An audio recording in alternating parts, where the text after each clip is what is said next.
ప్రణీత్ రావుకు హైకోర్టులో చుక్కెదురైనట్లుగా తెలుస్తోంది. ఇదే అంశానికి సంబంధించిన మరింత సమాచారాన్ని మా క్రైమ్ బ్యూరో చీఫ్ కృష్ణ అందిస్తారు.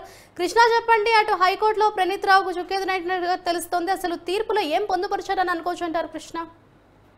మాధురి, ఏదైతే హైకోర్టులో ప్రణీత్ రావుకి చుక్కెదురైంది, ఆయన వేసుకున్న పిటిషన్ ని కొట్టివేస్తూ హైకోర్టు ఆదేశాలు జారీ చేసింది. ఏదైతే నాంపల్లి కోర్టు ఇచ్చిన 7 రోజుల కస్టడీ నేపథ్యంలో తనని 7 రోజుల పాటు పోలీసులు కస్టడీకి తీసుకొని బంజారాహిల్స్ పోలీస్ స్టేషన్ నిర్బంధించి నానా చిత్రహింసలకు గురి చేస్తారు.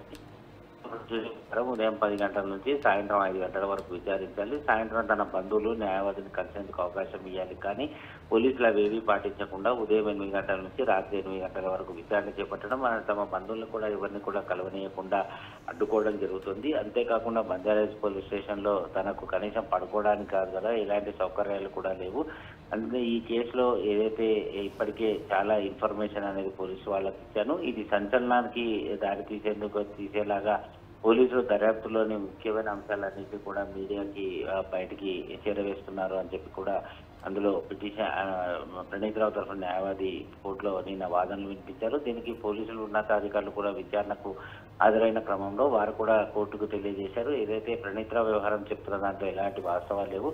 కోర్టు తమకి ఈ ఉదయం నుంచి సాయంత్రం వరకు కాదు 24 గంటల పాటు కస్టడీకి ఇచ్చింది కాబట్టి ప్రణీత్ రావుని మొత్తం 7 రోజుల పాటు తమ వద్దే ఉంచుకొని విచారణ చేస్తున్నాం. బంజారాహిల్స్ అన్ని సౌకర్యాలు ఉన్నాయి. సాయంత్రం ఎప్పుడైతే ఈ 5:30-6 గంటల ప్రాంతంలో విచారణ పూర్తయిన తర్వాత ఆయన న్యాయవాది, ఆయన బంధువులు ఇద్దరు కూడా ఆయనని కలవడం జరుగుతుంది. సో ఈ క్రమంలో అతను చెప్తున్న మాటల్లో వాస్తవాలు లేవు. ప్రస్తుతం ప్రణీత్ రావుని తీసుకొచ్చినప్పటి నుంచి ఇప్పటి వరకు కూడా అతను మొత్తం కూడా స్టేట్మెంట్ వీడియో రికార్డింగ్ చేసాం, అవసరమైతే కోర్టుకు సమర్పిస్తామని కూడా చెప్తున్నాడు. ఈ కేసు చాలా కేసులో చాలా కీలకమైన వ్యక్తులు నిందితులుగా ఉన్నారు. వారందరి వివరాలు తెలియాలి. అంతేకాకుండా హార్డ్ డిస్క్లన్నింటి వ్యవహారానికి సంబంధించి ఏదైతే అడవిలో పారేశాడని చెప్తున్నా ఇప్పటి వరకు అవి దొరకలేదు. ప్రణీత్ రావు ధ్వంసం చేసిన మిగతా హార్డ్ డిస్క్లను ఎఫ్ఎస్ఎల్కి పంపించాము.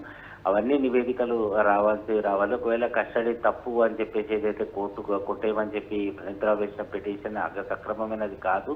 అతను కనుక కస్టడీ కనుక లేకపోతే ఈ విషయాలు కూడా బయటికి వెలువడే అవకాశాలు అలవడం కష్టం అని చెప్పి వారు వాదన వినిపించారు. పోలీసులు చేసిన వాదనలకు ఏకీభవించిన హైకోర్టు ఈ రోజు ప్రణీత్ రావు కేసుని ప్రణీత్ రావు వేసుకున్న పిటిషన్ కొట్టివేసింది. నిన్న ఇరు వాదనలు విన్న తర్వాత తీర్పు రిజర్వ్ చేసిన కోర్టు ఈ రోజు ఉదయం మరోసారి ప్రణీత్ రావు సంబంధించిన న్యాయవాది వాదనలు వినిపించేందుకు సిద్ధం కావడంతో కోర్టు వారి వాదనలని పోలీసుల వాదనలు ఏకీభవిస్తూ ఆ కేసును కొట్టివేయడం జరిగింది. దీంతో ప్రణీత్ రావుకు మరోసారి చుక్కెదురైనట్లయినట్టు.